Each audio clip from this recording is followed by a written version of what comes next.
We are back in Del Mar, California, where we have just seen Lupe Aquino take the next step in his comeback. But we looked ahead at Lupe Aquino. We're going to have an opportunity because we have a little bit of time to kind of look back on some of his past, although where he wasn't involved. He fought and beat Duane Thomas, and boy, it looked for all the world as though he was going to be really something hot in that division. Yeah, and he ended up losing to Gianfranco Rosi, the Italian who surprised everybody on that night. I know it was tough for me. I remember trying to interview Gianfranco Rosi. Rosi then would go on to fight Duane Thomas, and that's what we're going to get a chance to look at. Yeah, that happened in October of 1987. You and Don Chevrier had an opportunity to go to Genoa to watch it. Michael Rosi. It is scheduled for 12 rounds. It is now 3:21 in the morning here in Genoa. 2,000 people have paid as much as $50 ringside are ready for it to happen, and here it is. Set your watches, please. A little breakfast boxing in Italy. Primetime entertainment of the eastern part of the United States. Hope you're enjoying it. Don Chevrier and Al Bernstein with you in Genoa live via satellite. For Thomas, the key is to cut the ring off on Rosi, not follow him around, and work when he gets on the inside. Also, watch how many times Gianfranco Rosi holds. Many felt that he should have had points taken away from him against Lupe Aquino for the holding. Larry O'Connell, the referee, was made aware of that in no uncertain terms at the rules meeting today by Emmanuel Stewart. And you see Rosi working on the inside. It's wrong to suggest that he won against Lupe Aquino by doing nothing. Even though he fought a cautious fight, he did land punches and did what he's doing right now. Well, Thomas feels that Aquino gave Rosi too much room in that fight. Plans to take the action to him, to keep him off balance and make him box.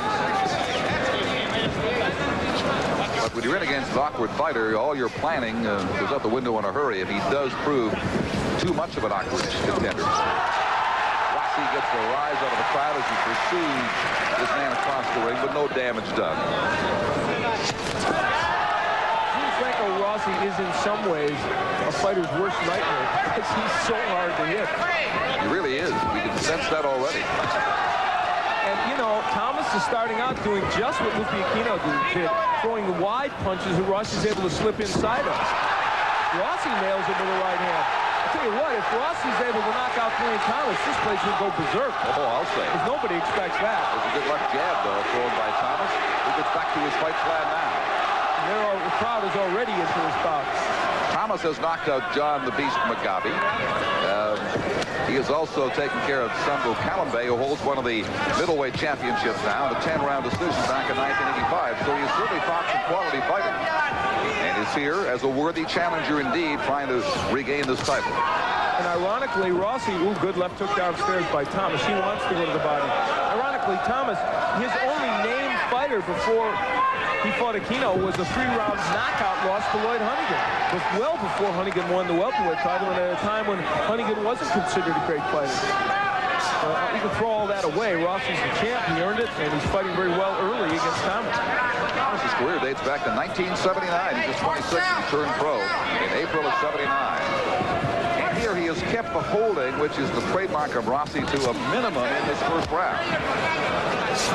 An overhand right got there, but that's about all it's got there from this first round for Thomas.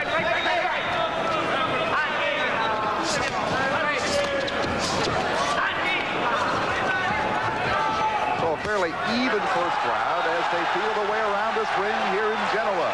It draws to a close.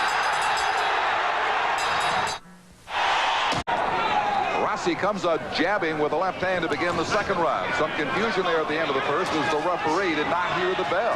Well, neither did the fighters. And we should point out that Thomas told us in pointed way today that he thought that Rosi hit after the bell against Aquino 3 or 4 times. He said, if he does that to me, I'll do it back to him. Thomas said he wanted to initiate, in his words, a war. Has not succeeded early on, but they've got a long way to go. This is just the second round of a scheduled 12-round title bout. He had Rosi in some exchanges in that first round. Rosi was just quicker with his hands. And continues to be, and very active with both of them here in the second round. Jab by Thomas in response. They say that just becoming a champion makes you a better fighter. I know Gil Clancy, a compatriot over at CBS, feels that. And in Rossi's case, you have to feel the confidence that he has coming in. I felt it today, and when we talked to him, and you feel it now in the way he's fighting. Speaking of compatriots, I know we want to wish the best to one of our boxing colleagues who is ill. Alex Warlow good friend of mine who's done such a marvelous job at ABC, has not been well. And with this new year, we wish him the very, very best. I echo those sentiments. As do a lot of boxing fans across the United States. And I want to wish you a happy birthday, by the way, which was just toward the end of the year. That was last year. That's this year. It's last year. Right now, Gianfranco Rosi is making this not a very pleasant beginning of the year for Duane Thomas. So far. A little blood from the bridge of the nose from Gianfranco Rosi. Happened early against Aquino, too, but did him no long-lasting harm. Now, here's what Rosi does so well. He hits you, then he holds a little, then he moves back. I mean, he is, the term is a cute fighter that the boxing people use, and that's what it is. Meantime, Thomas, who takes two good rights there, continues to come forward, but paid for it. He fires a left, but the winner of that exchange has been Rosi as it continues right above it. You can't beat Gianfranco Rosi by being wild. It's very tough. That's what Aquino did. And Duane Thomas is being wild in there. But, you know, we talked about Rosi buying time, not exchanging. Hey, in these first couple rounds, he's exchanging with Thomas, and he's getting the better of him. So he's not exactly using the same tactics he used against Aquino. And red, you see, is out of harm's way for Rosi. It is over his eyebrow. It's certainly not a threat at all at this stage. As time runs down here in the closing seconds of the second round, as Thomas has recovered somewhat, using the left hand to good advantage. At the bell. In New Britain, Connecticut, people don't need a Wall Street genius to tell them where to put their money.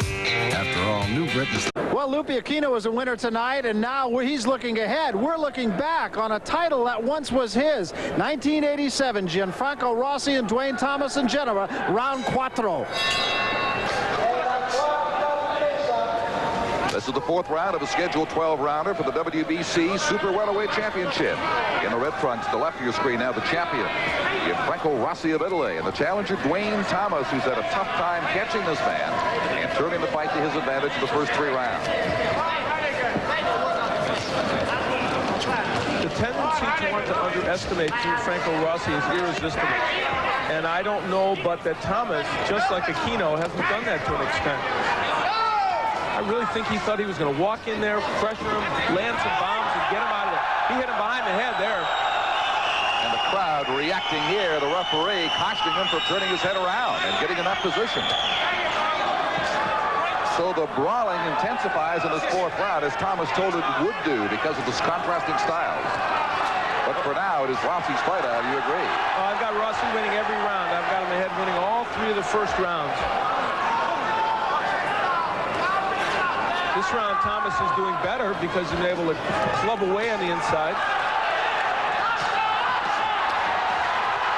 With his arms folded in front of his head, protecting himself from those blows from Rosi as he spins him around again. Remember something very, very important. The John the Beast Mugabe hit Duane Thomas with some unbelievable shots. Couldn't keep him down, or couldn't win the fight. Lupe Aquino, who can punch, couldn't keep Thomas down, even though he had him down. So, though Rossi's landing lots of big shots, don't expect Duane Thomas to crumble. But clearly, they're point scorers, and they're helping Gianfranco Rosi right now. Now, Thomas has been knocked out only once. That was back in '82 by Buster Drayton.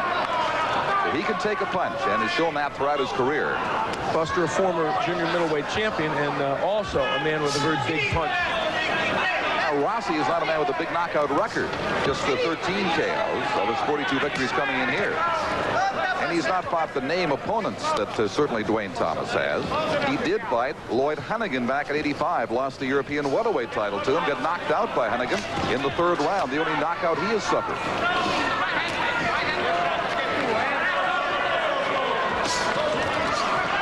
You know, it looks like Gianfranco Rosi should be easy to hit. There was a right hand by Thomas when he's got his head there, but he's not.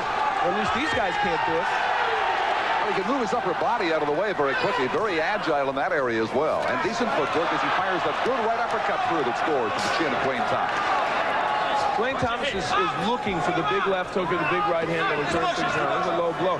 Thomas was worried about the tactics of Rosi. He is definitely responding in kind, hitting behind the head, a low blow or two. Al, your thoughts at this stage, having done the fight with Aquino and Rosi here in Italy 3 months ago, a comparison with that one at this stage? Very similar fight. Very similar, with Rosi doing lots of things he wanted to do. This round comes to an end. That is the fourth. It is scheduled for 12. And Thomas getting a little more done, it appeared, in that round.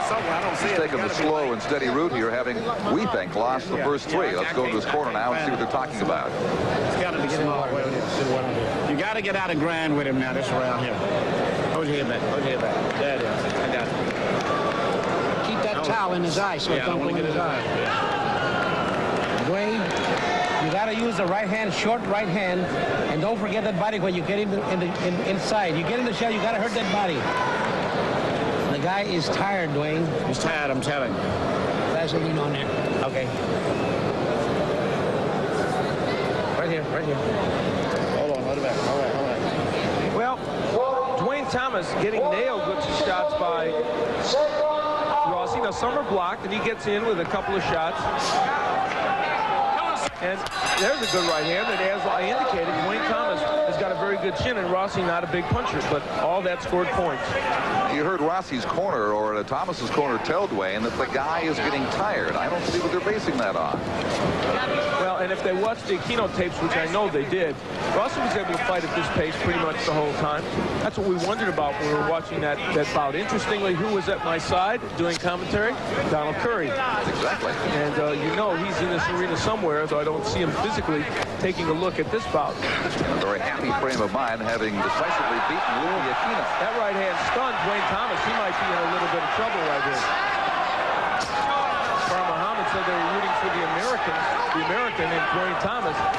But patriotism aside, they may be faced with the dilemma of Gianfranco Rosi.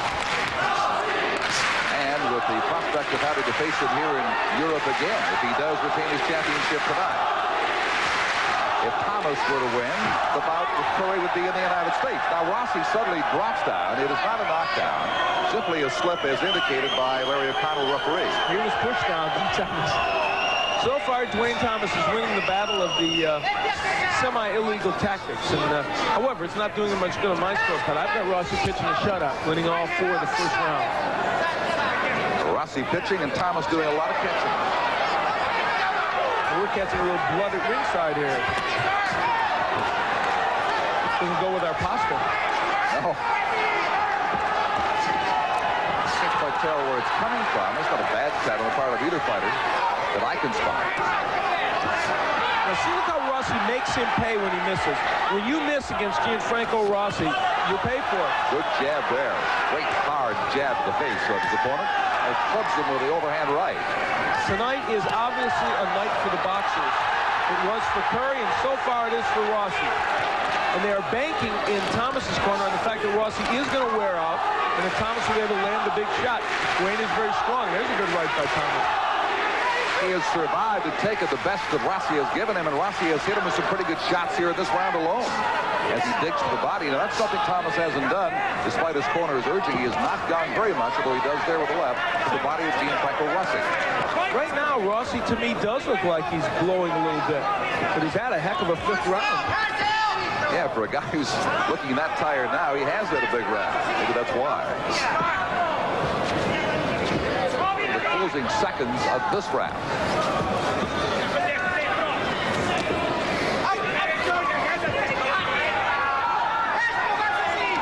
Rosi still with the lead.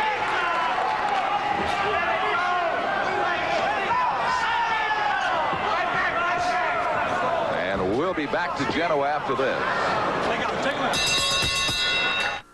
The King of England is coming to America. His name is Lennox Lewis, and he's the heavyweight champion.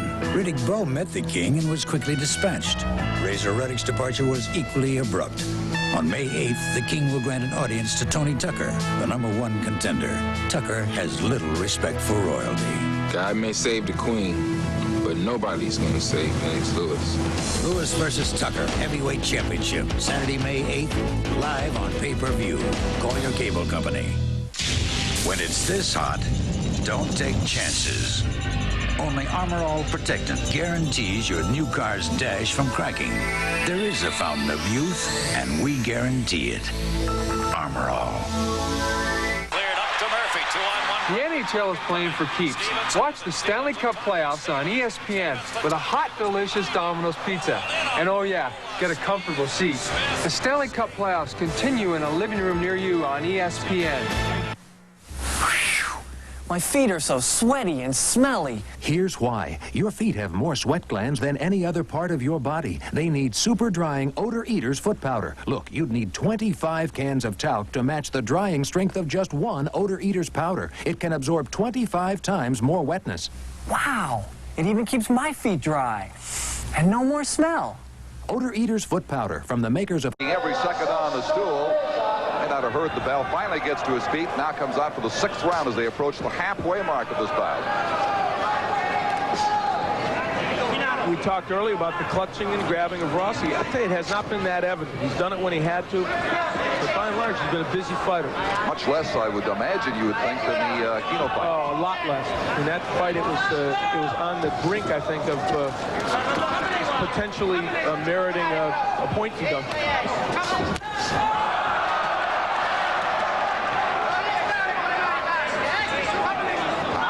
Certainly very persistent in coming after his man, but he takes so much on the way in. The counter-punching stance of the champion, Rosi.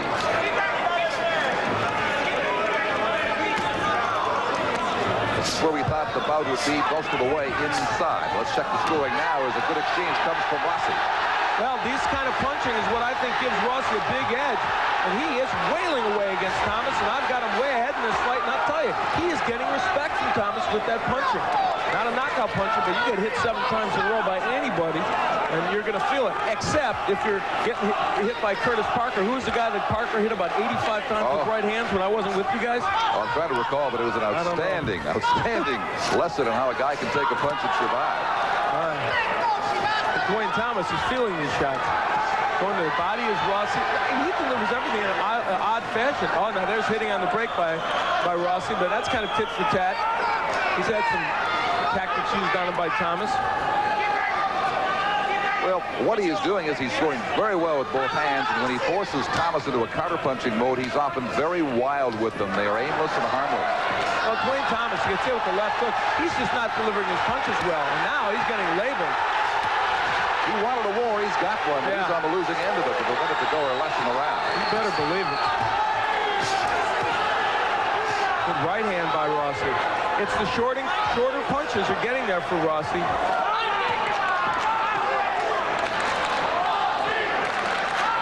Rosi staying right on top of the holding and turning and coming in and wailing away with both hands, the body into the head. And again, the wildness of Thomas counterpunching, missing with all but the last one, the right.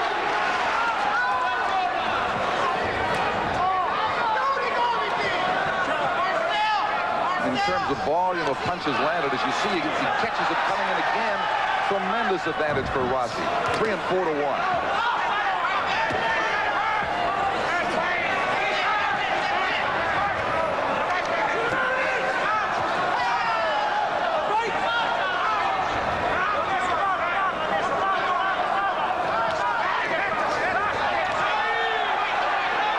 So Gianfranco Rosi at the bell to end the round, certainly indicating he's not going to be a one-bout champion. He intends on keeping his title for a while.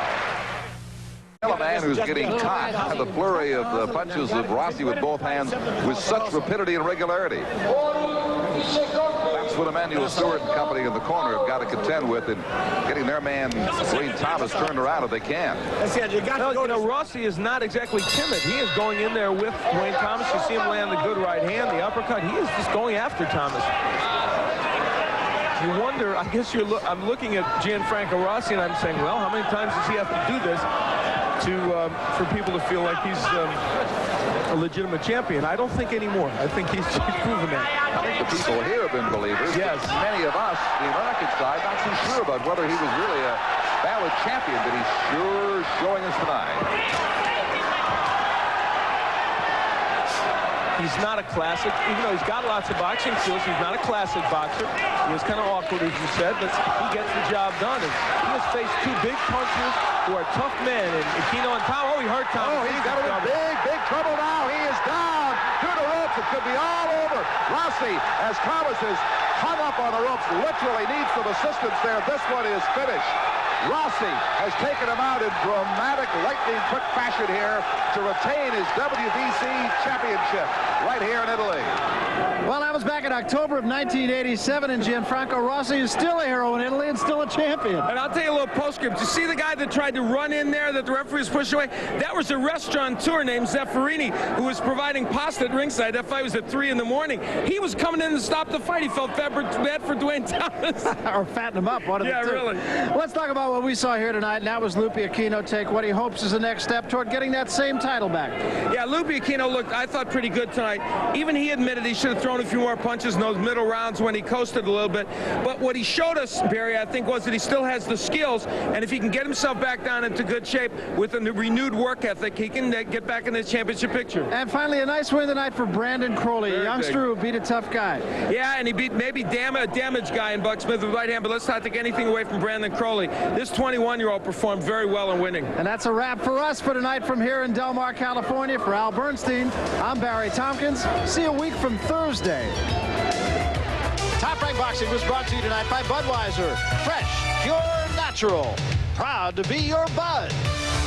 Well, Mark Wills surprised us the last time we saw him. In fact, it might be said he surprised himself when he beat Jerry Jones a couple of months ago. Bruce Seldon has also provided his share of surprises. Some impressive, some just plain surprises. We go back to Thursdays at Atlantic City on May 13th. Surprise!